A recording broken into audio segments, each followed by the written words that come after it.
Hello, folks. Chris McCraw here. I was just listening to some folks talking about the idea of succession, and they think that it's just they're going to submit a petition to the White House, and they're going to be able to secede from the Union. Right. There, the, I know we are very disillusioned with what's going on in Washington, and we would like to divorce ourselves from that association. But it's impossible until we recognize and do something about the fiscal source of this dissent. I mean, until Washington gets their spending priorities in order, that's what's ruining the country right now. And until the states themselves establish a stable monetary base to build their economies upon, even if they did succeed from the Union, how are they going to sustain their economies without the U.S. dollar?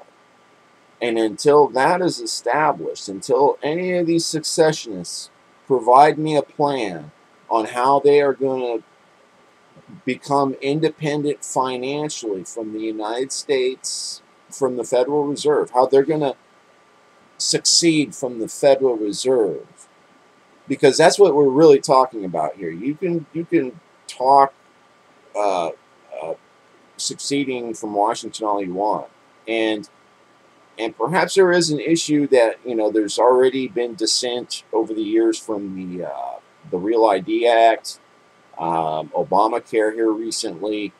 Perhaps the states can rally around one of these issues and uh, obtain some kind of relief through nullification. Other than that, trying to succeed is going to be just like what happened in the South prior to the Civil War.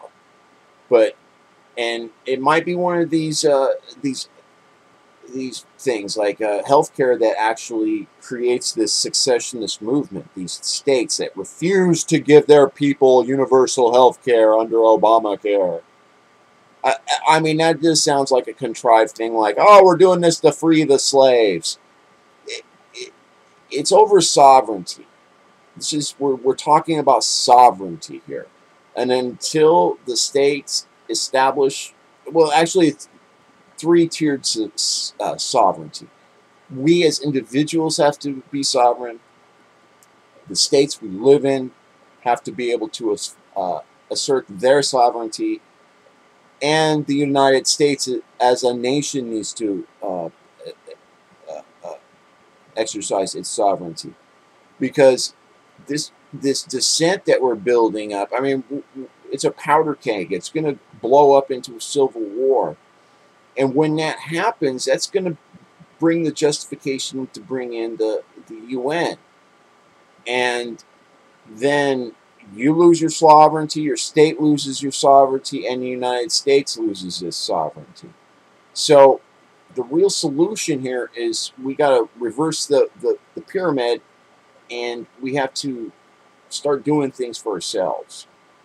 And the biggest thing is to take control of our money and try to divorce ourselves from using those dollars, because every state relies upon money from Washington, and that's how Washington uses the carrot and bat approach. If you do not take the carrot and eat it, they will beat you mercilessly with the bat fiscally until you capitulate.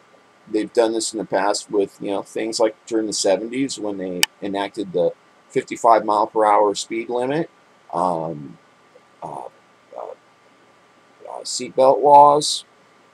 If you didn't drinking age raising the drinking age to age 21, all these things were done through the coercion of highway funds. If you did not have laws on the books that met those minimum standards or maximum standards, your highway funds were cut, and no state can exist without their federal highway funds.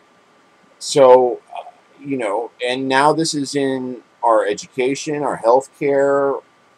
Uh, there's so many aspects now of our life which are governed by these funds, which flow directly from Washington. So, any kind of secession movement, you're gonna have to get your state budgets in order, and there's only really a few states that are really solvent, and those are the only ones that are really viable to really succeed. Like California or Texas or New York, those states, it's impossible. I don't care how many people want to succeed. They're too hooked at the hip to Washington on those entitlement programs and that funding. And until we can divorce ourselves of that dollar, we're hooked. We're slaves. Sorry.